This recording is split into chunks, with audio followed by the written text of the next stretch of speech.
welcome to tax banter. Yeah, this ought to be good. It's like the click and clack of the accounting firms. Well, to get down to business here, because there's an awful lot going on. We're in a situation right now with stalemate in Congress. Us accountants, we usually have a pretty good crystal ball.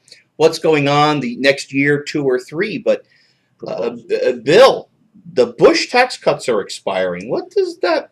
I mean, the elections are over.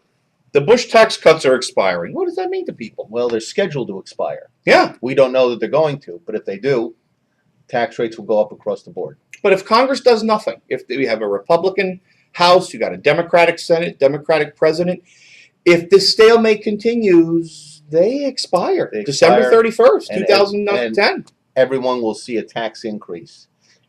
Yeah. Now, what happens? I mean, these long-term capital gains. These lower rates that are out there for everyone that have been around for a couple of years. What happens?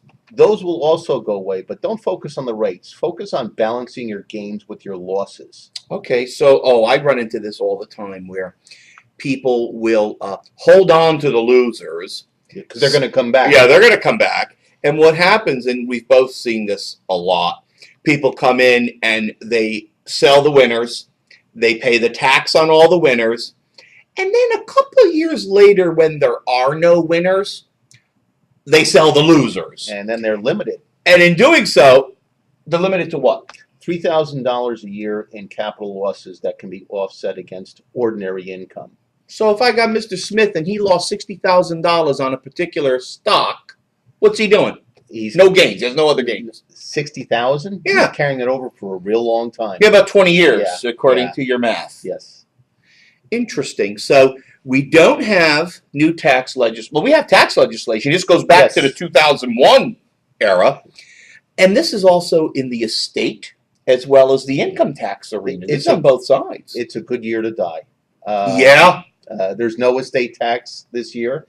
And I'm sure, as you've heard, like when George Steinbrenner passed away, he saved a lot of money. As a Yankee fan, he always was a very good businessman. To the end, he did it right. Yeah, I'm sure he knew what he was doing. Okay. And so that's what it is. Next year, we're back to the I guess it's a $1 million limit, and you pay tax on your estate on anything over $1 million. And it's up. The rate's 55%. Will be 55%. We got clients out there, and the phone's ringing every day. What do I do? Year end is approaching, and normally we have a real battle plan: either accelerate income in this year or accelerate deductions this year. What are you telling clients? What do they do? It's to be honest, you have to be very careful because you don't know what to do until there's some proposed legislation out there that you can rely on. Right now, you can't rely on anything because there's no proposed legislation.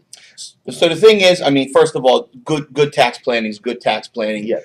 Put money away in retirement plans. Yep. Get a tax deduction. Yep. Take the money out of pocket A, put it in pocket B, and save 25 to 35 cents on a dollar in taxes. Exactly. Balance the gains and losses of your securities, your stocks. Some of the littler things, if you own a home, there's some energy credits. They're still available that expire at the end of this year. You got to get them installed and paid for in 2010. Okay. So that's coming up very quickly. The tuition type things. You might want to accelerate some tuition payments. Because the tuition deduction is scheduled to expire. Not the credit, but the deduction expires at the end of this year. Right.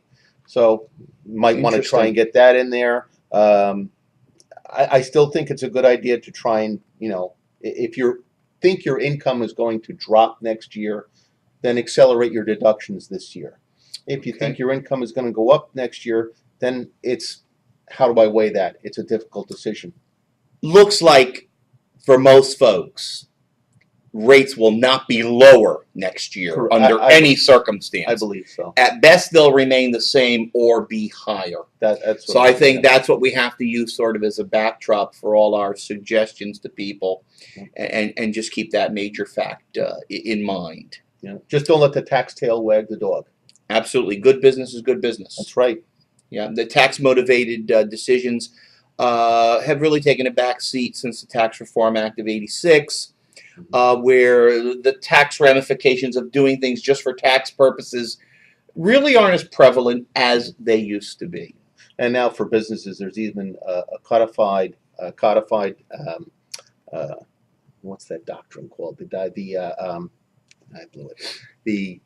The doctrine of Economic substance. economic substance has now been codified, which basically says if you're going to enter into a business transaction, it's got to have some economic substance to it and a business purpose And a profit motive. profit mode, other than simply saving you tax dollars. Right. Otherwise, the IRS can disallow it. Right, absolutely. So a good business is good business. Balance your gains and Absolutely. losses. Focus on retirement planning. Roth conversions, we don't have enough time to get into that. See your advisor. Yep. Run the numbers. That- One rule we could say, if you can't afford to pay the taxes from Right. outside the Roth, It's if not you have worth to it. use some of the IRA to pay the taxes, Don't do it. doesn't work. Nope.